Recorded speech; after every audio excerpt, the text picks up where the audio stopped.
English paper వాళ్ళకి I want to give you an example.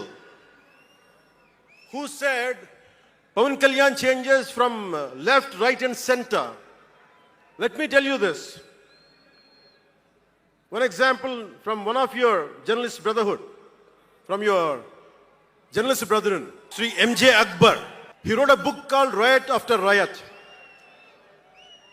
ఆ పుస్తకంలో ఎంటైరిటీ అంతా how BJP is wrong, how BJP is communal ani all the stories he picked up is all about anti-BJP. But in 2014, same Mr. M.J. Akbar has become MP for BJP. బీజేపీని తిట్టిన వ్యక్తే కాంగ్రెస్లో ఉండి బీజేపీకి వెళ్ళి మారగలిగినప్పుడు తప్పులేదు, కానీ నేను ఇన్ని రకాలుగా మాట్లాడి తప్పు అయిపోయింది అది. అంటే ఇది let me tell you, I blended the best of everybody. I have tested it on myself personally and applied to the party. That's why we got 100% striking rate. నేను ఎలాంటి కాలంలో పెరిగానంటే, భావోద్వేగాలు లేకుండా, జీవిత బరువులు మోయకుండా, కించిత్తు భావుకత లేకుండా, బాధ్యతగా నడవకుండా ఉంటే ఇంత దూరం రాగలమా? జీవితంలో నిన్న కాకితాళంగా ఎలా జరిగిపోతాయి? అంత ఫ్లూక్ అండి అంటే 21 సీట్లతో 100% వచ్చేస్తామా?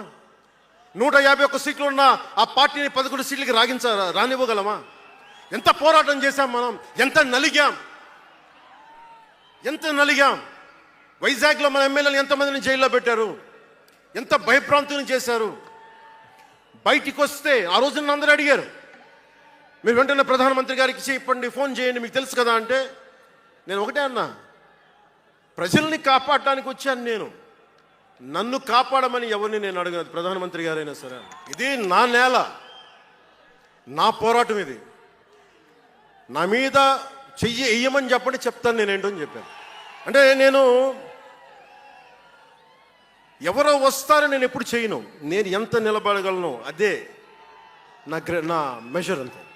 నేను ఎలాంటి జీవితం నుంచి వచ్చానంటే, నాకు చుట్టుపక్కల పేరెంట్స్ కమ్యూనిస్టులు, పిల్లలేమో క్యాపిటలిస్టులు. అలాంటి లెఫ్ట్ భావాలతో ఉన్న నాయకుల్ని, వారి పిల్లల్ని నేను నెల్లూరులో చూసేవాడిని. అంటే మార్పు అనేది అవసరం. నాన్న కమ్యూనిస్ట్ కదా అని కొడుకు క్యాపిటలిస్ట్ అవ్వకూడదనే రూల్ లేదు, ఇలాగే ఉండాలని ఏం లేదు. అంటే మార్పు చాలా సహజం, ఎదగడానికైనా దిగజారడానికైనా సరే. వారి ప్రవర్తనని, వారి ఆలోచన విధానం